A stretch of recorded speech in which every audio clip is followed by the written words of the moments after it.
You can see it approaching. As you get closer, it gets bigger. This massive pond with two long pipes feeding to it from a blessed river. One a gleaming gold and the other a stunning silver. Your fingers lead the linger as your feet become limber. The smell is the most beautiful smell that you have ever smelled. Sweeter than any musk the world could ever sell. Whiter than any milk and sweeter than any honey. Ready to fulfill the rumbling inside your tummy. People all surround it, making their way one by one. You can see them in the distance like shadows under the sun. Some will come with limbs shining white from wudu like doves, for a moment of relaxation after all the reckoning is done.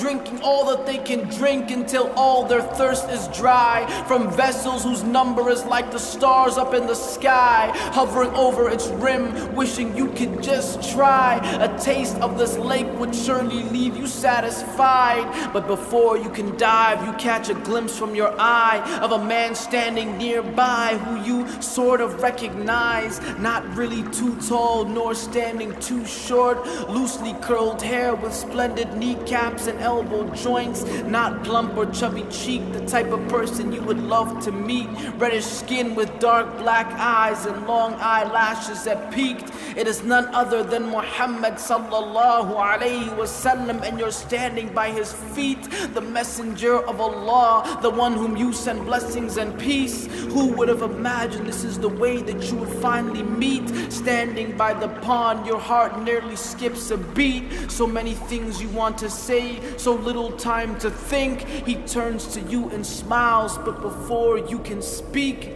an angel swoops down and grabs a man from your vicinity. One after the other, they are snatched away and scream as the messenger pleads, Ummati, Ummati, oh my Lord, my companions, they are from me. But the angels reply, you have no knowledge of what they did after your leave. They turned on their heels and apostated from this deen. They never cared for Ar-Rahman, they only worship Shayateen. A man walks up to you and says, let's go. So you respond, where to? He says, we are going to the fire by Allah, and he is inviting you. So into the fire they will make their way two by two, and you will not see anybody saved from amongst them except a few. This is the day of truth, a day of no excuse, a day when your deeds will speak for or against you.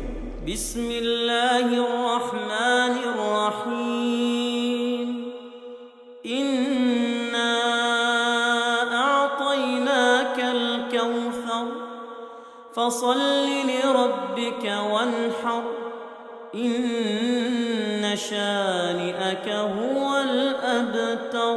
In the name of Allah, the most gracious, the most merciful. Surely we have granted you a river in paradise. Therefore turn to your Lord in prayer and sacrifice.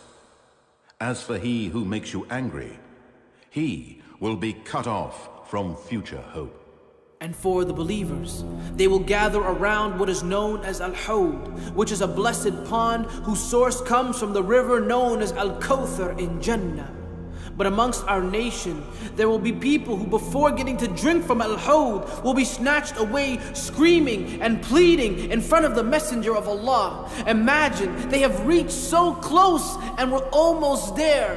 What was their crime, you might ask? Some of the scholars explain these were the people who apostated from this deen or innovated something in the religion that went against the mainstream version of Islam. Finally, after the people have reached their reckoning and the judgment has concluded, at the end of this long and excruciating day, it is now time for the last phase, where people will be brought to the final place of gathering and given the glad tidings of their final home for eternity.